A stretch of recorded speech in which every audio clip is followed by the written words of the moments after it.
Hello friends, तो आज हम क्लास 12 केमिस्ट्री का जो चैप्टर नंबर 1 है ठोस अवस्था सॉलिड स्टेट, इसका हम पूरा समरी वीडियो देखेंगे। ठीक है, तो इसमें देखते हैं कि पूरा मतलब एक एक समरी वीडियो देखेंगे। तो देखो, जैसे अगर हम इसमें ठीक है तो परमाणुओं की संख्या की बात करें तो एससीसी में देखो कितनी होती है, एससीसी में कितनी होती है। देखो जैसे सिंपल क्यूबिक सेल, मतलब इसे कहते हैं घनी एका कोशिका। ठीक है, सरल घनी एका कोशिका कहते हैं इसे, सिंपल क्यूबिक सेल कहते हैं। ठीक है, तो सरल घनी एका कोशिका कहते हैं इसे। तो देखो इसे बनाते हैं। इसमें क्या होता है, इसमें होता है कि केवल कोनों पर उपस्थित होते हैं अवयवी कण। अवयवी कण कहाँ पे उपस्थित होते हैं? कोनों पर उपस्थित होते हैं। सिंपल क्यूबिक सेल में अवयवी कण कहाँ? कोनों पर। ये कोने हो गए, ये कोने, इन पे उपस्थित होते हैं। ठीक है, तो कितने कोने होते हैं इसमें? कोने होते हैं 8 कोने होते हैं। तो इसमें क्या करोगे आप? 8 गुणे क्या करो, एक अवयवी कण, मतलब जो अवयवी कण है, ये जो एक अवयवी कण, ये एक कोशिका में कितना इसका भाग है? 1/8। मतलब एक अवयवी कण का एक कोशिका में कितना भाग है? 1/8। तो आप 1/8 का गुणा कर दोगे तो 8 से 8 कट जाएगा। तो जो मतलब कि परमाणुओं की संख्या एससीसी मतलब सरल घनी एक कोशिका में आएगी, वो आएगी 1। ठीक है, और एफसीसी की बात करें, फलक केंद्री में देखो क्या होता है, फलक केंद्री में कोने में तो उपस्थित होते हैं और प्रत्येक फलक पर भी उपस्थित होते हैं। ठीक है, फलक केंद्री में क्या होता है, कोनों पर तो अवयवी कण उपस्थित होते ही हैं, लेकिन प्रत्येक फलक पर भी उपस्थित होते हैं, प्रत्येक फलक पर। ठीक है, तो प्रत्येक देखो कोनों पर तो उपस्थित है, कोनों पर उपस्थित कर दो पहले, कोनों पर तो उपस्थित होते ही हैं, लेकिन प्रत्येक फलक पर भी उपस्थित होते हैं, ये और ये। ठीक है, तो कोनों पर उपस्थित और प्रत्येक फलक, जैसे एक फलक ये वाला, जो ये पीछे वाला एक है, ठीक है, ये इस पे, एक ये वाला आगे वाला है इस पे, एक ये वाला 3, एक ये 4 और एक ऊपर वाला ये 5, एक 6। तो 6 फलकों पर भी उपस्थित होते हैं। तो ये जो ये है पहले एक, ये कोने वाला, उसका क्या होगा? 8 गुणे 1/8 प्लस जो प्रत्येक फलक पर है उसका क्या होगा? 6 फलक हैं तो 6 गुणे 1/2। फलक वाले का हम क्या करेंगे हमेशा? 6 गुणा 1/2, 1/2 से उसका गुणा करेंगे। ठीक है, तो 8 से 8 कैंसिल हो जाएगा, 1 + 2 = 6, तो 3 आ गया। तो फलक केंद्र में कितने आए परमाणुओं की संख्या? 4। फलक केंद्र में देखो एससीसी में आई 1, एफसीसी में आई 4। ठीक है, आप देखो देखते हैं बीसीसी में, अंतः केंद्री में। तो देखो अंतः केंद्री का कोशिका क्या होगा, इसमें देखो, इसमें क्या होता है, कोने पे तो उपस्थित होते ही हैं अवयवी कण। कहाँ पे उपस्थित होते हैं? कोने पर तो उपस्थित होते हैं, लेकिन उसके क्या होता है, एक केंद्र पर भी अवयवी कण उपस्थित होता है। ठीक है, केंद्र पर भी उपस्थित होता है। तो पहले कोनों पर उपस्थित कर दो, कोनों पर उपस्थित हो गए, और फिर क्या होता है, इसके केंद्र पर भी एक उपस्थित होता है, यहाँ पे ये केंद्र पर, मतलब 8 गुणे 1/8 तो ये हो गया पहले। और जो केंद्र पर उपस्थित होता है उसका क्या होगा? पूरा 1 भाग होगा, क्योंकि एक ही अवयवी कण तो आया तो 1 होगा। तो 8 गुणे 1/8 कैंसिल हो जाए, 1 + 1 = 2। तो ये क्वेश्चन पूछे जाते हैं कि बीसीसी में परमाणुओं की संख्या कितनी होती है, ईसीसी में कितनी होती है, एफसीसी में कितनी होती है, एससीसी में कितनी होती है। ठीक है, तो आप बता सकते हो इसी तरह निकाल के। तो अंतः केंद्रीय बीसीसी में कितनी होती है? 2। और अंत केंद्रीय ईसीसी की बात करें तो इसमें क्या होता है, देखो ये बहुत कम पूछी जाती है, लेकिन देख लो आप इसको भी। ठीक है, तो ईसीसी में देखो क्या होता है,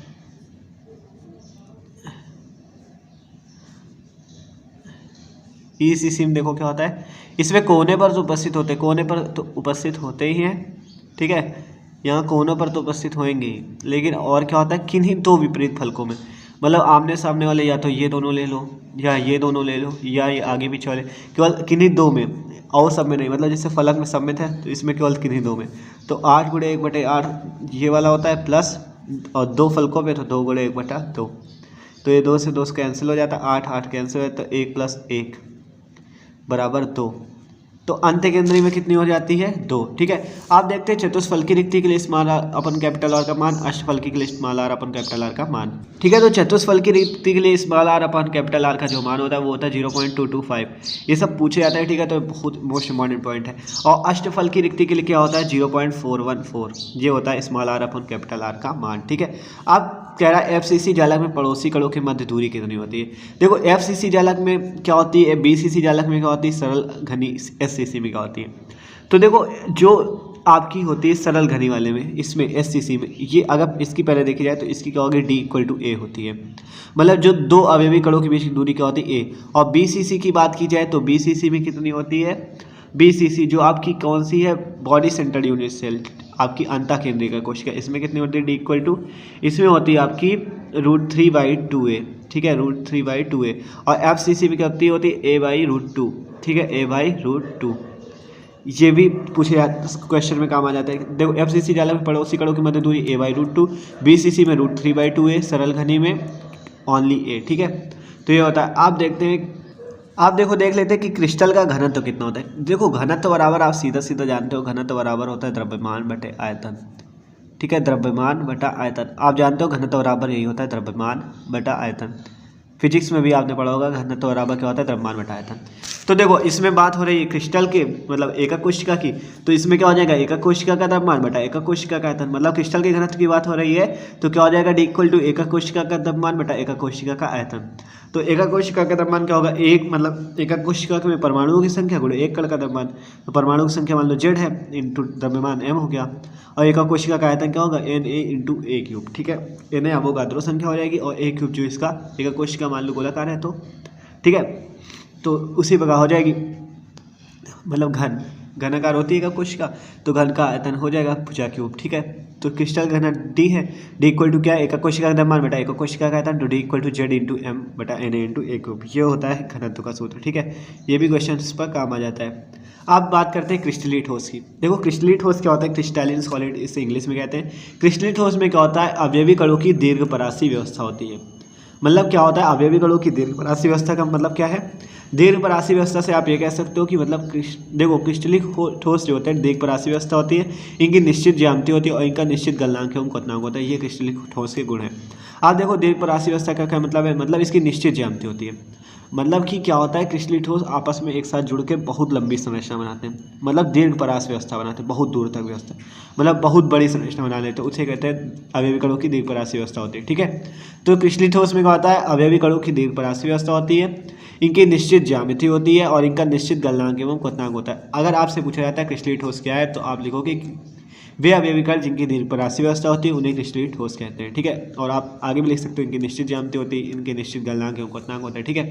तो इसे कहते हैं क्रिस्टलीय ठोस। क्रिस्टलीय ठोस एमोर्फोस सॉलिड क्या होते हैं, इनकी लघु परासी व्यवस्था होती है, मतलब इनकी संरचना ज़्यादा दूर तक नहीं बन पाती, जैसे क्रिस्टलीय ठोस की बनती है लेकिन इसकी नहीं बन पाती। और इनकी अनिश्चित ज्यामिति होती है, मतलब कि इनका कोई निश्चित नहीं होता कि मतलब जैसे उसमें अगर कोई सिस्टम है कि इसके बाद यही आएगा, तो इसमें ये नहीं होता कि इसके बाद ये आएगा, इसमें अंट सब जुड़े होते हैं, ठीक है। तो इसकी अनिश्चित ज्यामिति होती है और इसका अनिश्चित गलनांक एवं क्वथनांक होता है, कुछ भी गलनांक क्वथनांक हो सकता है, मतलब उससे जैसे इसमें निश्चित होता है कि इतना ही रहेगा, लेकिन इसमें अनिश्चित रहेगा, कोई भी आप रख सकते हो, ठीक है। अनिश्चित क्रिस्टलीय ठोस में कोई गलनांक क्वथनांक से मतलब नहीं चाहिए, जितना आप रख सकते हो आप, ठीक है।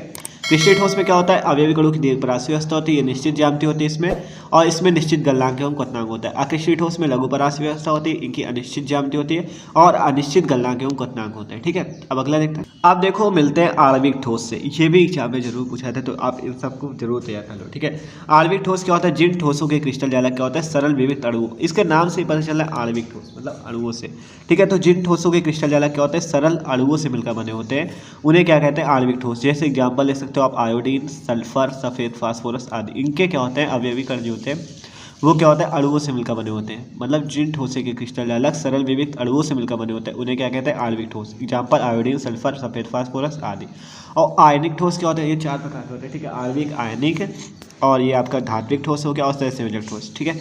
आयनिक ठोस में क्या होता है, जिन ठोसों के क्रिस्टल जालक धनायनों और ऋणायनों से मिलकर बने होते हैं। आयनिक ठोस में क्या होता है, आयन, देखो इसमें आपको इनमें सब नाम से पता चल रहा है, ठीक है। आयन मतलब कि धनायन ऋणायन वही प्लस और माइनस, ठीक है। तो जिन ठोसों के क्रिस्टल जालक धनायन और ऋणायन से मिलकर बने होते हैं उन्हें क्या कहते हैं, हम आयनिक ठोस कहते हैं। जैसे सोडियम क्लोराइड Na+ और Cl- आयन, ठीक है। धातु ऑक्साइड, धातु सल्फाइड, ये सारे, ठीक है। आयनिक ठोस में क्या होता है, जिन ठोसों के क्रिस्टल जालक धनायनों और ऋणायनों से मिलकर बने होते हैं उन्हें क्या कहते हैं, आयनिक ठोस। जैसे सोडियम क्लोराइड Na+ Cl- हो गया, और धातु ऑक्साइड हो गया, धातु सल्फाइड, ठीक है। इसे हम आयनिक ठोस कहते हैं। हमने आणविक ठोस देख लिया, आयनिक ठोस देख लिया। आप देखते हैं धात्विक ठोस। अब इसमें भी देखो नाम से पता चल रहा है धात्विक ठोस, मतलब जो धातु के गुण प्रदर्शित करे, जो देखो जो ठोस मतलब जो ठोस क्या करे, धातुओं के गुण प्रदर्शित करे, जो ठोस धातुओं के गुण प्रदर्शित करे उसे क्या कहेंगे, धात्विक ठोस। एग्जाम्पल आप ले सकते हो सोना, चांदी, तांबा, ठीक है। तो ये सारे इसके एग्जाम्पल हो जाएंगे, सोना, चांदी, तांबा, ये एग्जाम्पल के तौर पर धात्विक ठोस।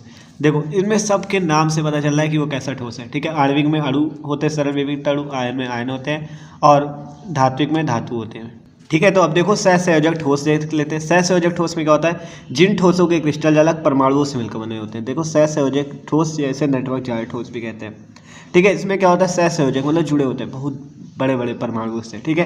तो जिन ठोसों के क्रिस्टल जालक परमाणुओं से मिलकर बने होते हैं उन्हें हम कहते हैं सहसंयोजक ठोस। जैसे एग्जांपल ले सकते हो हीरा, हीरा एकदम सहसंयोजक ठोस होता है, बहुत मजबूत, ठीक है। ग्रेफाइट हो गया, सिलिका हो गया। सहसंयोजक ठोस किसे कहते हैं, जैसे जिन ठोसों के क्रिस्टल जालक परमाणुओं से मिलकर बने होते हैं, जैसे हीरा, ग्रेफाइट, सिलिका आदि। आप बात करते हैं संकुलन क्षमता की, ये भी एग्जाम में पूछी जाती है, इससे भी क्वेश्चन आते हैं, ठीक है। कि ईसीसी की संकुलन क्षमता बताओ, बीसीसी की, ठीक है। तो आप इससे निकाल सकते हो। संकुलन क्षमता क्या होती है, क्रिस्टल जालक में जो अवयवी कण होते हैं क्रिस्टल जालक के कुल आयतन का जितना भाग करते हैं। संकुलन क्षमता क्या होती है कि मतलब देखो, संकुलन क्षमता पहले आप फॉर्मूला समझ लो। अवयवी कणों का आयतन बता एकक कोशिका का आयतन इंटू 100। अवयवी कणों का आयतन बटा एकक कोशिका का आयतन इंटू 100, ठीक है। तो अवयवी कणों का आयतन कितना होता है, अवयवी कणों का जो आयतन होगा, देखो मतलब एक कण का आयतन निकाल लो और उसमें उसके परमाणु की संख्या गुणा कर दो तो पूरे कणों का आयतन निकल आएगा।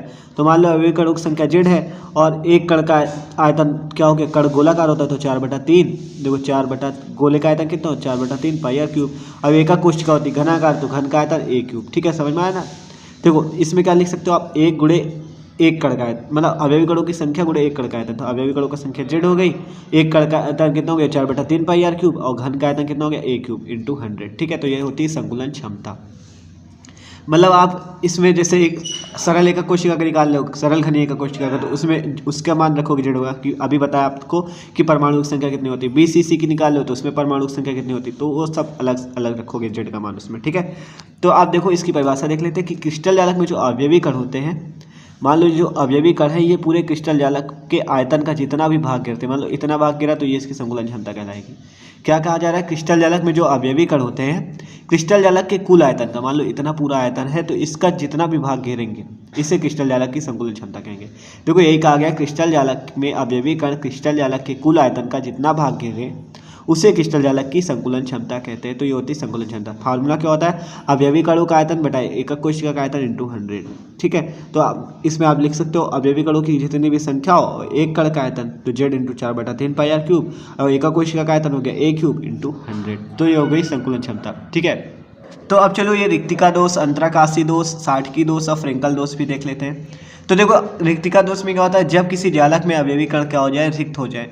ये बहुत ज़्यादा पूछा जाता है, रिक्तिका दोष, अंतराकाशी दोष, साटकी दोष और फ्रेंकल दोष, ठीक है। तो रिक्तिका दोष क्या होता है, जब किसी जालक में क्या हो अवयवी कण रिक्त हो जाए तो उसे क्या कहते हैं, रिक्तिका दोष। मान लो कोई जालक है ये, ठीक है, ये कोई जालक है, ठीक है, इसमें खूब सारे अवयवी कण हैं, ये अवयवी कण खूब सारे, ये सारे क्या है, अवयवी कण है, आपके अवयवी कण हैं खूब सारे। तो इसमें क्या हो जाए, कहा गया जब किसी जालक में अवयवी कण रिक्त हो जाए, मतलब ये अवयवी कण यहाँ से निकल जाए बाहर, ये अवयवी कण क्या हो जाए, बाहर निकल जाए। मान लो फिर ऐसे बन जाए कि ये अवयवी कण निकल जाएगी, ये बचा, ये बचा, ये बचा, ये बचा, ये बचा, ये बचा, ये बचा, ये, लेकिन ये वाला क्या हो गया, रिक्त हो गया। तो इस प्रकार की एकक कोशिका को हम क्या कहते हैं, रिक्त।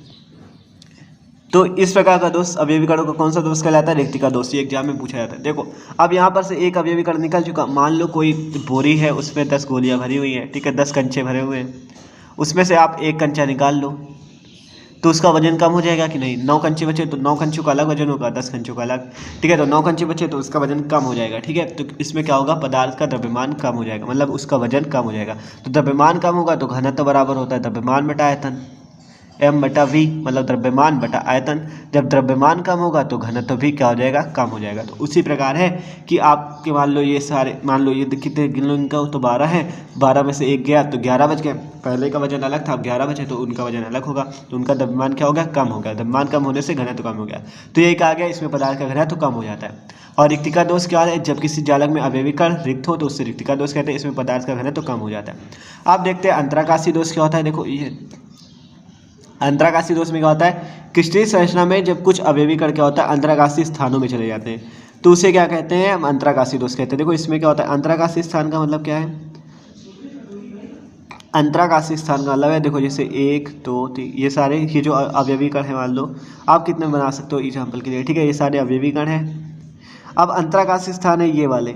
अब मान लो कोई बाहर से अवयवी कण ये यहाँ पे आ जाए, ये यहाँ पे आ जाए, मतलब इनके बीच में आ जाए, तो इसे कहेंगे अंतराकाशी। ये क्या है, आप यहाँ दर्शा सकते हो, अंतराकाशी स्थान है, ठीक है।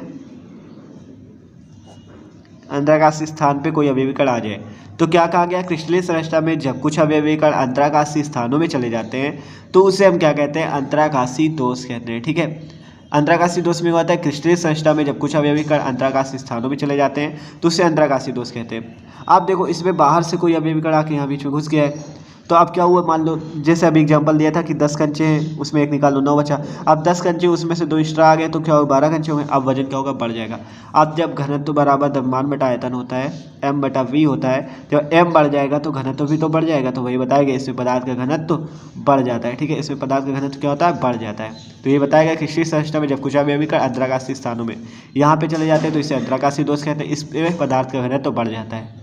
ठीक है, अब अगला दोष देखते हैं साटकी दोष और फ्रेंकल दोष। अब देखो देखते हैं साटकी दोष और फ्रेंकल दोष क्या होता है। साटकी दोष में क्या होता है, इसमें कुछ आयन अपना स्थान छोड़कर जालक से बाहर निकल जाते हैं।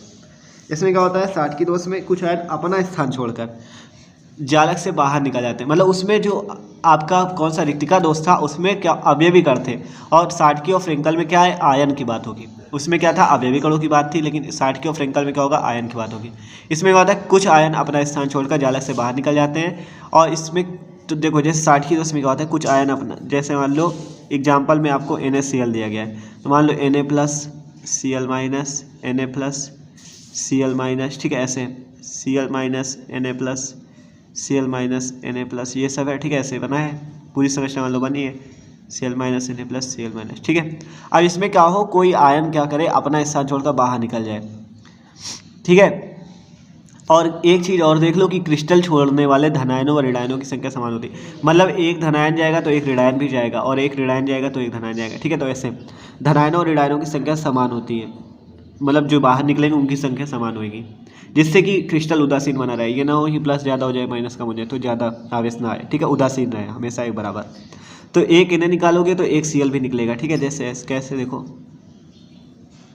एक इन्हें मान लो यहाँ से निकल गया Cl minus Na plus Cl minus, यहाँ पे क्या हो गया Cl माइनस Na प्लस, और यहाँ का Cl माइनस निकल गया। ठीक है, एक ये निकल गया और फिर से Na प्लस। तो ये देखो ये एक धनायन Na प्लस गया और यहाँ पे से एक ऋणायन Cl माइनस गया। तो इस दोष को क्या कहेंगे हम, साटकी दोष। और इसमें देखो क्या होगा, इसमें क्या होगा, घनत्व कम हो जाएगा क्योंकि 2 आयन तो बाहर निकल गए, एक Na निकाल दिया, एक Cl निकाल गया, तो इसका वजन फिर से कम हो गया। द्रव्यमान कम होने की वजह से घनत्व भी कम हो जाएगा। ठीक है, तो क्या बताया गया, साटकी दोष, इसमें कुछ आयन क्या करते हैं, अपना स्थान छोड़कर जालक से बाहर निकल जाते हैं।